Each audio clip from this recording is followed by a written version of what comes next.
The Opium Wars.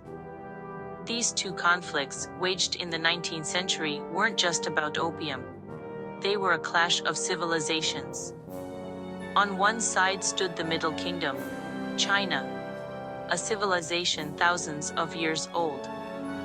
On the other, the rising British Empire, hungry for trade and dominance. These wars would change China forever. They would mark a turning point, a descent from power, and the beginning of a century of humiliation. The British, eager for Chinese treasures, faced a problem. Their silver was flowing out. But there was one thing the British had that the Chinese craved: opium. Opium addiction spread like wildfire, weakening China from within. For centuries, China held the upper hand in its dealings with the West. European nations clamored for Chinese goods: silk, tea, porcelain. These were luxury items highly sought after. The Chinese, however, needed little the Europeans offered in return. This trade imbalance frustrated Western powers, especially Britain. They sought a way to tip the scales in their favor. Their solution: opium. Grown in British-controlled India, opium possessed a dark allure. Highly addictive, it quickly ensnared millions of Chinese in its grip. The Qing government, recognizing the danger, attempted to ban the trade. The British East India Company, a powerful trading corporation, profited immensely from the opium trade. The First Opium War, from 1839 to 1842, was a clash of military might. The British, with their advanced weaponry and powerful navy, easily outmatched the Chinese.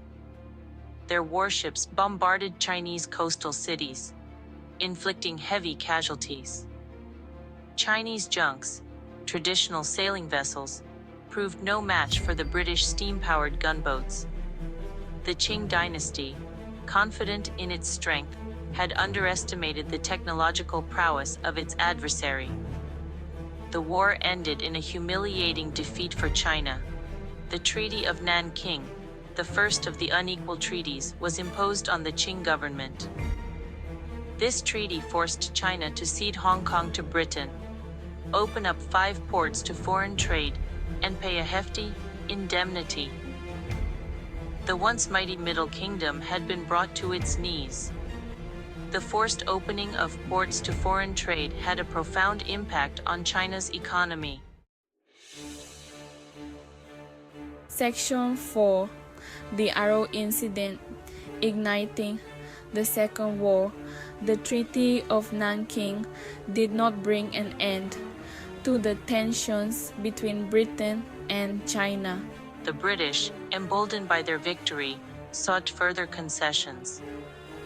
The Chinese, still smarting from their defeat, resented Western encroachment. In this volatile atmosphere, a seemingly minor incident ignited the Second Opium War. In 1856, Chinese authorities boarded a ship called the Arrow. The Arrow, though Chinese-owned, was registered in Hong Kong and flew the British flag. The Chinese seized 12 crew members, accusing them of piracy. The British, outraged, demanded their release. They claimed that the Chinese had violated the Treaty of Nanking by boarding the ship. The Second Opium War had begun.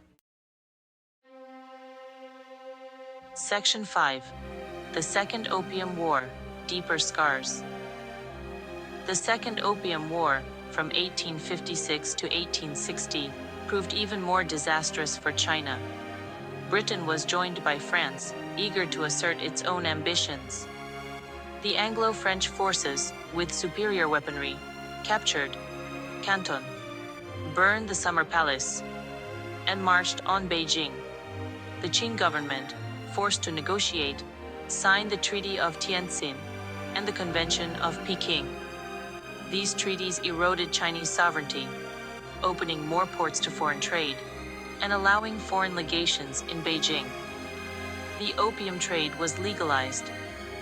China ceded Kowloon to Britain.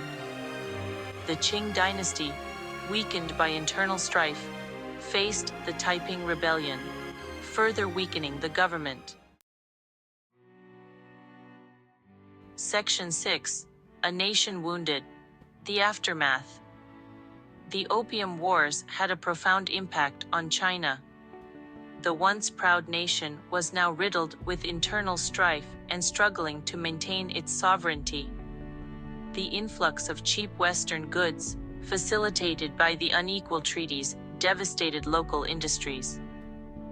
Millions of Chinese, once self-sufficient, were now economically dependent on foreign powers. Opium addiction, legalized under the treaties, continued to plague China. The drug destroyed lives, families, and communities. The Qing government, already weakened by corruption and inefficiency, was ill-equipped to deal with these challenges. The Opium Wars fueled a sense of national humiliation and resentment towards the West. This resentment would fuel nationalist movements in the decades to come, ultimately leading to the overthrow of the Qing dynasty and the establishment of the People's Republic of China in 1949. Section 7. The Long Shadow of the Opium Wars. The Opium Wars cast a long shadow over China's relationship with the West. They marked the beginning of a century of humiliation, a period of foreign domination and internal turmoil. The treaties signed at the end of the wars fueled resentment and mistrust towards the West.